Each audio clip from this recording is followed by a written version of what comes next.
What's up YouTube? Cette semaine, c'est vraiment à chier notre vidéo parce que c'est le fucking retour à l'école. Ça fait chier tout le monde. L'été est fini. On vous a préparé une vidéo back to school, mais spéciale cégep. Puis honnêtement, il me semble que j'en vois pas souvent sur YouTube. Non, mais c'est plus pour le secondaire, je dirais. C'est ça. Puis nous, ben, on a une abonnée qui nous a suggéré de le faire sur le cégep parce qu'elle rentrait cette session-ci avec plusieurs de ses amis. Puis elle a dit que ça pourrait être rassurant. Moi, je te dirais que peut-être pas, mais c'est ça. Fait qu'on va vous parler du cégep en plusieurs segments. That's it. New year, new gear. New you, we going back to school. Come on. Les professeurs. Bon, fait qu'il y a des profs au cégep, mon chum, ma chum, je te jure, c'est pas les profs du secondaire. Ils sont pas mal plus nice. Écoutez, c'est parce qu'au cégep, c'est vraiment pas comme le secondaire, fait que des fois, nos cours, ils divaguent, puis on parle de choses vraiment étranges avec nos professeurs. Le meilleur exemple qu'on peut vous donner, on est en cours d'histoire de l'art, ok? Ça, c'est, on apprend les toiles, on apprend les sculptures, on apprend l'architecture, blablabla. Et puis, dans ce cours-là, à un moment donné, Dieu sait comment c'est arrivé. On s'est mis à parler de vagin. Non, les profs au cégep sont quand même nice, là. Elles sont nice, mais ça dépend lesquels. Il y en a vraiment que c'est des profs, puis comme, gars, moi je fais ma job, puis puis tu t'arranges jamais. Ouais. Mais tu sais, en général, ils sont quand même nice. Comme limite, il y en a que tu peux aller prendre une bière avec facile le vendredi. Puis Je l'ai déjà fait avec deux de mes profs. Mais je sais pas, c'est juste, c'est pas la même ambiance du tout. C'est sûr, par exemple, qu'il faut que tu fasses tes affaires, parce qu'il y en a qui. Ah mais c'est parce que les profs, ils sont pas comme au secondaire, ils vont pas venir voir si t'as fait ton petit devoir pis tout, c'est tu l'as fait, tu l'as pas fait, je m'en calais si t'as zéro ou t'as pas zéro. Tu sais, ils en ont rien à battre de ce que tu fais. Eux autres, ils vont te donner le cours, t'exclames en face si tu veux, allons give a fuck parce que c'est tes notes à toi. Lui, le prof en a rien à faire. Mais quand il s'écœure, ben c'est pas comme au secondaire parce que tu vas juste voir le petit directeur. Il s'écœure, puis tu sors de la classe, puis gars, tu reviens là un jour parce qu'il mange la C'est ça. Les cours de français. Écoutez, guys, des cours de français, tabarnak que c'est pas ce que vous avez appris, genre, non, c'est fini de trouver quel là est le bon, quel c'est est le bon, et quel déterminant est possessif ou démonstratif. Sauf si t'es en renfort. Oui. Là, par exemple, ça c'est comme le secondaire, mais un petit peu plus. Renfort, dans le fond, c'est renforcement français. C'est pour ceux qui avaient une moyenne de 70% et moins En écriture. en écriture au secondaire. Dans le fond, ça, c'est un cours pour t'apprendre un petit peu de la base pour français 1, 2, 3 et 4. Puis vraiment bien te préparer au cours justement de français de cégep parce que c'est tellement différent. Ah oui, c'est ça. C'est comme vraiment comme une étape de plus, puis c'est pour s'assurer comme que t'es vraiment prêt à aller dans le cours. Mais honnêtement, moi, renforcement français, je le conseillerais à tout le monde. Pour vrai. Parce que c'est vraiment. Écoutez, dans le fond, au secondaire, vous avez appris à faire des textes, vous avez appris à faire des intros, des conclusions d'une façon X, tout ça. Chris, que c'est plus ça, là.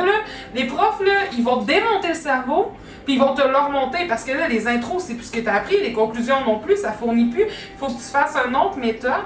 Puis là, eux autres, ce qu'ils te font faire, c'est qu'ils te donnent un autre poème, OK?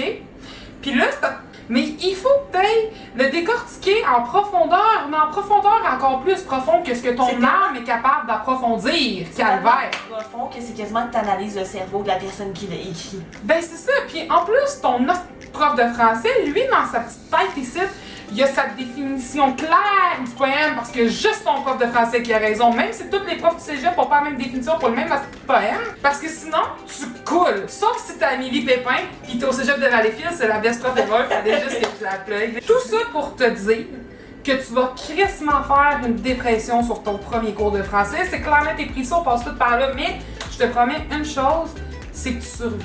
Fait que c'est ça. Fait que pour les cours de français, ce qu'il faut savoir, c'est que c'est vraiment pas ce que t'as appris au secondaire.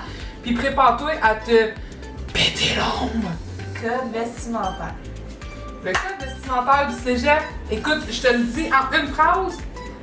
Il y en a pas! Ah, ta gueule! Je veux bien dire, je vais te le dire en 3 mots. Là, t'arrives au cégep, tu ouvres ton garde-robe puis tu fais ouais, non, j'ai pas de main. Bon, on commence à s'habiller. Puis là, c'est aussi le problème de automne, hiver, printemps, tout le kit, là. Tu te lèves le matin, il fait moins que, mais dans la journée, il fait 30. Garde, traîne ta garde-robe dans ton char, that's it.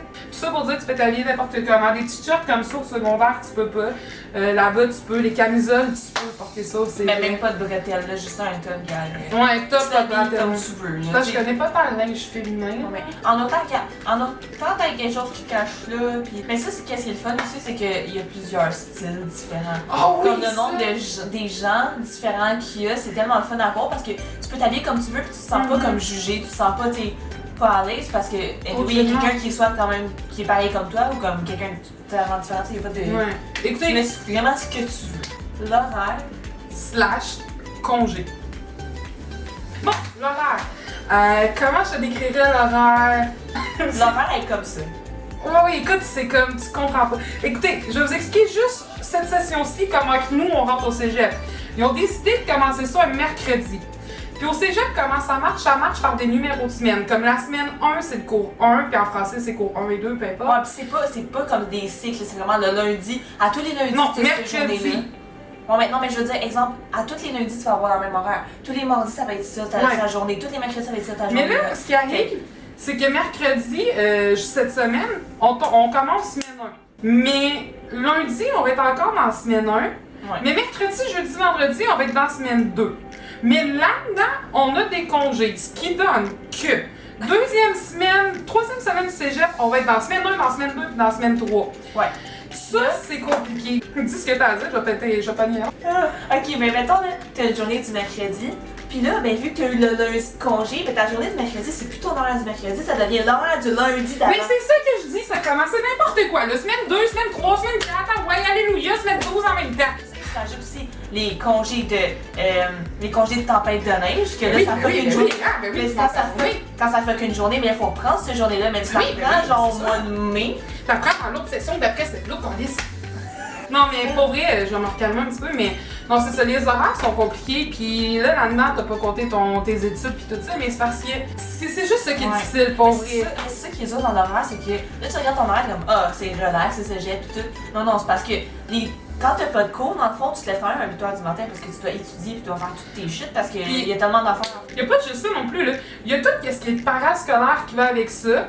Fait que dans le fond, une horaire du cégep, ok, c'est que tu la reçois pis t'es comme, ah, ok, j'ai un bloc là, j'ai un gros cours de 4. Ah oui, parce que maintenant, il y a des cours de 4 heures, hein. Mais t'as pas un cours de 1 heure, c'est 2 heures minimum, ça va jusqu'à 6 heures. Nous autres, on a eu ça. On a eu un cours de 6 heures, ouais. C'est un bloc de 3 heures le matin puis 3 heures l'après-midi. Fait que c'est ça. Fait qu'au cégep, l'horaire, ça a l'air vraiment bébé quand tu l'as, mais une fois que ta vie, c'est pas pareil. Parce que tu te dis, ah, j'ai juste un cours de 2 heures aujourd'hui, mais c'est rough, mais pour vrai, tu t'habitues, puis moi, c'est rendu que j'ai hâte. Comme j'ai hâte de retrouver une routine en même temps. Les travaux de session. Ça, c'est rough en tabarnak. En fait, je pense que le segment pourrait juste être ça. C'est rough. Okay? Le nombre d'heures que tu peux passer là-dessus, c'est même pas vrai. Une chose à retenir au cégep, ne te compare jamais à personne. Parce que là, tu vas sombrer dans la dépression, tu vas finir dans la drogue, dans l'alcool, tu vas devenir mec de même, tu vas mourir sur le coin d'une rue. Non, sérieux, sans farce.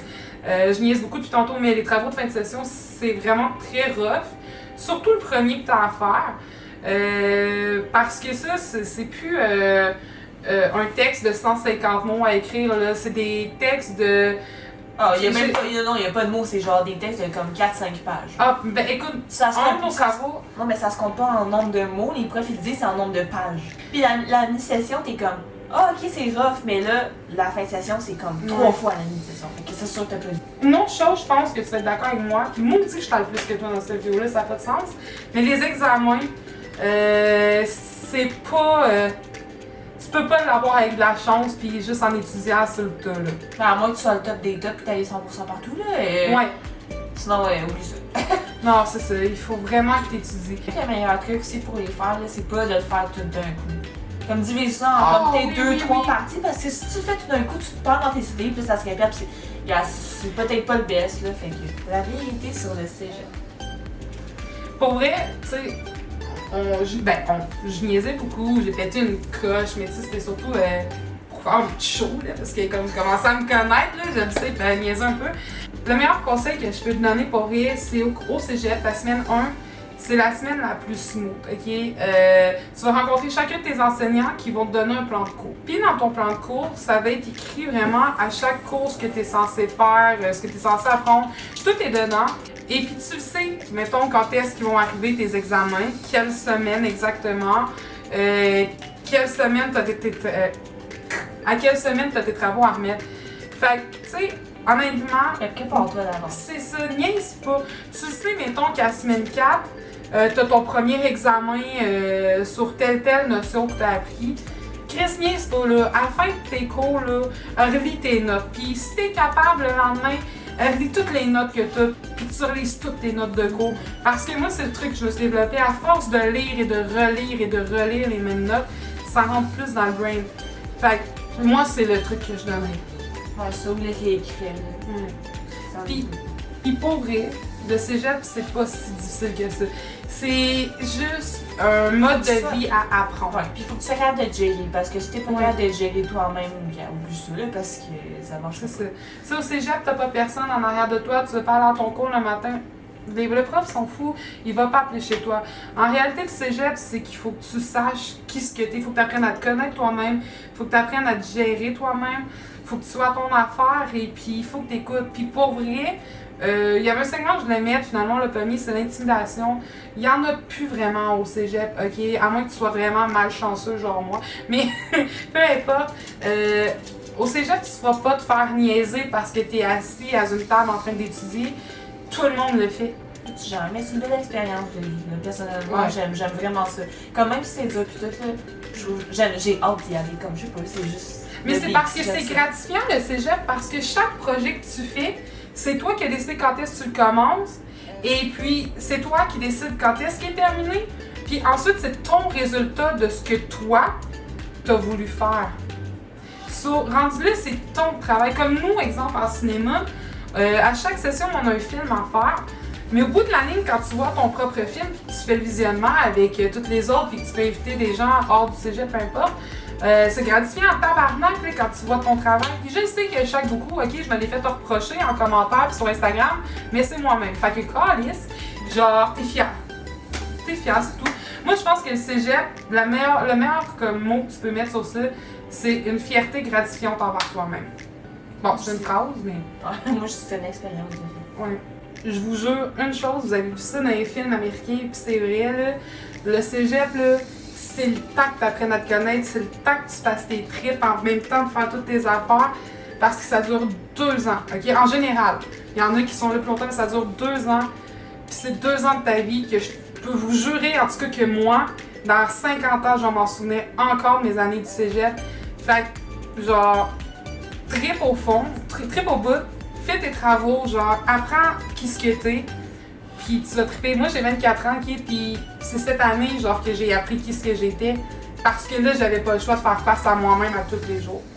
Fait que le meilleur truc que je peux te dire, c'est fais-toi confiance, puis aie pas peur, ok, parce que moi, je suis arrivée au cégep, puis j'étais introvertie, je parlais pas, j'avais pas d'amis, je verrais sans personne, puis on m'a cassé en deux. Le cégep, ça te casse en deux.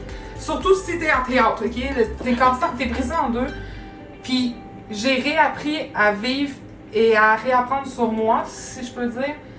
Puis je suis devenue une personne totalement différente. Puis je te souhaite que ça t'arrive. Puis si jamais tu t'es intimidé, casse-leur la gueule. Ciao!